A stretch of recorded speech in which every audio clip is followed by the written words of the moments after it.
નમસ્કાર. 11 વડે ભાગાકાર.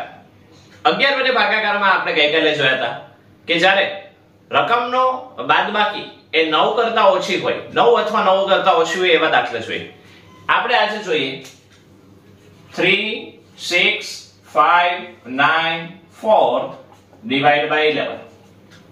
હવે જ્યારે આવી રીતના દાખલો હોય ત્યારે આપણે જેમ ગઈકાલે પ્રોસેસ કરીએ છીએ, ગઈકાલે આપણે જે રીતના દાખલો એનો એ જ પ્રમાણે 3 ના 3, 6 માંથી 3 જશે તો 3, 5 માંથી 3 જશે તો 2, 9 માંથી 2 જશે તો 7, અને હવે લાસ્ટમાં 4 માંથી 7, તો કે 4 માંથી 7 નો છે તો શું કરવાનું, તો કે આ 7 ના અહીંયા 6 મૂકવાના અને આ 4 છે એને આપણે 14 કહી દઈશું. 14 માંથી 6 જશે તો 8, એટલે આપણે જવાબ આવ્યો 3 3 2 6 અને 8. એટલે કે આ આપણા માટે ભાગફળ છે અને આ આપણા માટે શેષ છે. હજુ એક દાખલો 9 7 5 3 1 divided by 11. તો 9 7 5 3 1 એમાં 9 ના 9 વધી કઈ રીતના લેવી એ આપણે સમજીએ છીએ. 7 માંથી 9 તો જાય નહીં એટલે 9 બની જશે 8 અને 7 બની જશે 17.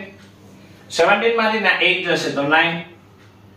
હવે આ 5 માંથી 9 બાદ કરશું, 5 માંથી પણ 9 ન જાય એટલે ફરીથી 9 બની જશે 8 અને 5 બની જશે 15.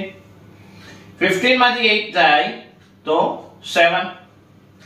3 માંથી 7 બાદ ન જાય એટલે 7 બની જશે 6 અને 3 બની જશે 13.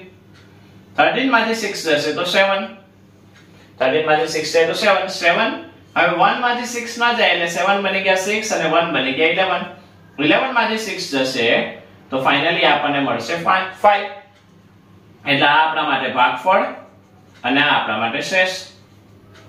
હજુ એક કરીએ 9 6 5 8 3 divided by 11. 9 6 5 8 3 તો 9 ના 9. હવે 6 માંથી 9 તો પોસિબલ નથી એટલે 9 બની ગયા 8 અને 6 બની ગયા 16. હવે 16 માંથી આપણે 8 બાદ કરવાના. 16 માંથી 8 જશે તો 8.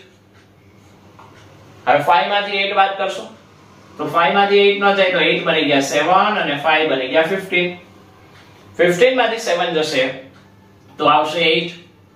8 minus 8 0 અને સોરી બાજુમાં લખશું 8 minus 8 0 અને 3 minus 3 0 3.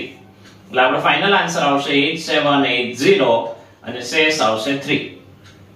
હવે માની લો કે વચ્ચે ક્યાંક 0 આવ્યો તો શું કરવું એ આપણે જોઈએ. આપણે જોઈએ 9 7 1 0 5 6 divided by 11. વચ્ચે 0 છે. 9 7 1 0 5 6 તો 9 ના 9. 7 માંથી 9 ન જાય એટલે 9 બની ગયા 8 અને 7 બની ગયા 17.